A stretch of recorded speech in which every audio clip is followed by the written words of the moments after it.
Narcotics control bureau द्वारा जिस तरीके से पिछले 2 सालों से एक के बाद एक कई ड्रग्स रैकेट से जुड़े खुलासे हुए तो कईयों की गिरफ्तारियां हुई।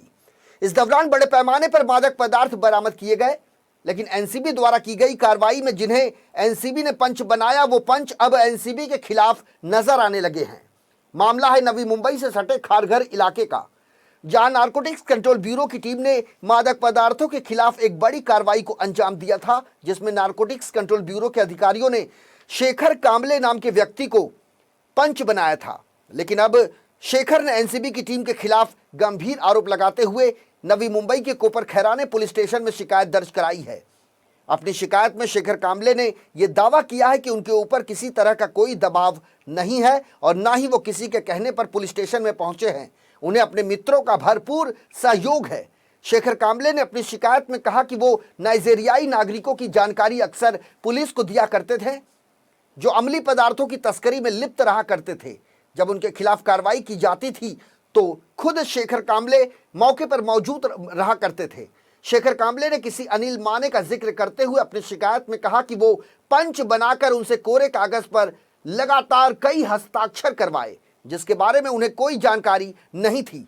शेखर कांबले ने कोपर खैराने पुलिस स्टेशन में अपने द्वारा दी गई शिकायत में अपनी जान को एनसीबी से खतरा बताया है।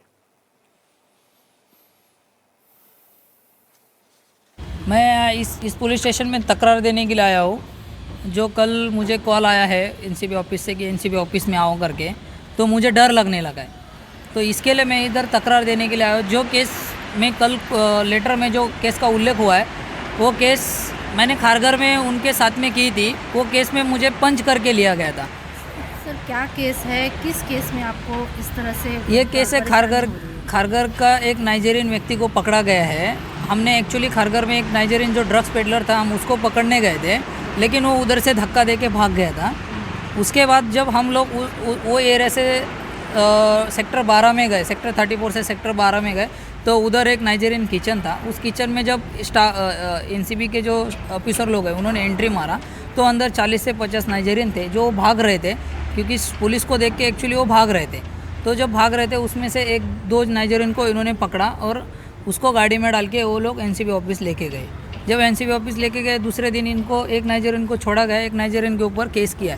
3 दिन के बाद जब मुझे बुलाया गया तो बोले कि आपको पंच बनना है। पंच बनने के बाद उन्होंने मेरे को ब्लैंक पेपर दिया हाथ में, तो मैं उनको वही बोला, समीर सर को भी बोला और अनिल माने सर को भी बोला कि मेरे को समीर वानखेड़े सर उनको बोला, और मैं अनिल माने सर को भी बोला कि मेरे ब्लैंक पेपर पे मैं साइन नहीं करूँगा। वो बोले कुछ प्रॉब्लम नहीं, तू कर, हम लोग लिख लेंगे बाद में।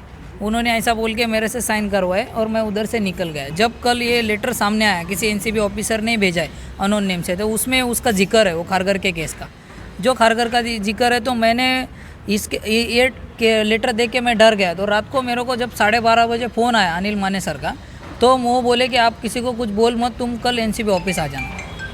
तो मैंने वही पूछा कि अभी मैं क्या बोलूँ, मेरे को डर लग रहा है। तो वो बोले किसी को कुछ बोलने, तो सीधा कल घर से ऑफिस आ जाना। इतना बोल के मैं ऑफिस गया नहीं। इसके लिए मैं मीडिया के सामने अपना सवाल रखा है, जो है सच बोला हो, और मैं यही बात पुलिस स्टेशन में आके रितसर अर्जी किया हो और उनको दे दिया हो। उनका रिसीवर भी उन्होंने दिया और